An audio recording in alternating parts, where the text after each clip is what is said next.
रिश्तों को तार-तार करने वाले मामले लगातार सामने आते हैं। ऐसा ही एक और मामला उत्तर प्रदेश के अमरोह से सामने आया, जहां पर एक शादीशुदा भांजी को उसका मामा लेकर फरार हो गया।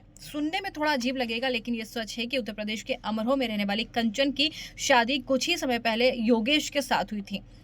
योगेश कंचन को पाकर बहुत खुश था, दोनों खुशी-खुशी रह रहे थे। लेकिन जब योगेश ने देखा तो लगातार कंचन किसी से फ़ोन पर बातचीत करती रहती थी। इसको लेकर जब योगेश ने अपनी पत्नी कंचन से बात की, तो उसने उसको कहा कि वो उसके रिश्ते में मौसेरे मामा लगते हैं, उनसे बातचीत करती है और वो उनके घर में रहते थे, इसलिए दोनों के बीच में लगाव है। इस बात को योगेश ने छोड़ दिया, लेकिन लगातार जब बातचीत करते रहे, उन्होंने देखा तो उसके बाद उन्होंने कई बार शिकायत की, जिसके बीच बाद में दोनों के बीच में झगड़े भी होने लगे। और जब योगेश ने अपनी पत्नी को समझाने का प्रयास किया, तो उसकी पत्नी ने साफ-साफ कह दिया कि अगर उसको बात करने से रोका गया, तो वो उसका हाल उसी तरह करेंगी जिस तरीके से मुस्कान ने अपने पति को मारकर ड्रम में डाल दिया था। जिसके बाद योगेश परेशान हो गया और उसने अपने परिवार को ये बात बताई।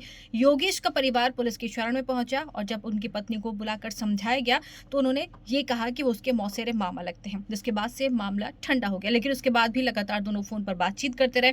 और अभी कुछ दिन पहले योगेश के जो पत्नी है कंचन अपने घर में थी, जब उसके मामा पहुंचे और अपनी भांजी को मेला दिखाने का कहकर उसको मेला ले गए, लेकिन उसके बाद से दोनों घर नहीं लौटे, दोनों फरार हो चुके थे साथ में। उसके बाद योगेश ने अपने परिवार को ये बात बताई, परिवार फिर पुलिस की शरण में पहुंचा। जिसके बाद जब जानकारी जुटाई गई, तो ये जानकारी सामने आई कि उनकी पत्नी न केवल फरार हुई हैं, बल्कि शादी के गहने और पैसे दोनों ही लेकर फरार हो गई। जिसके बाद से परिवार सदमे में आ गया है और योगेश की पत्नी कंचन को ढूंढने के लगातार प्रयास किए जा रहे हैं। दोनों मामा भांजी शादी के बाद फरार हो गए हैं। अब जरा सोचिए, रिश्तों को तार-तार करने वाले ऐसे मामले लगातार सामने आते ही रहते हैं, और ये मामला फिर सामने आया, जहां पर एक शादीशुदा भांजी को उसका मामा ही लेकर फरार हो गया।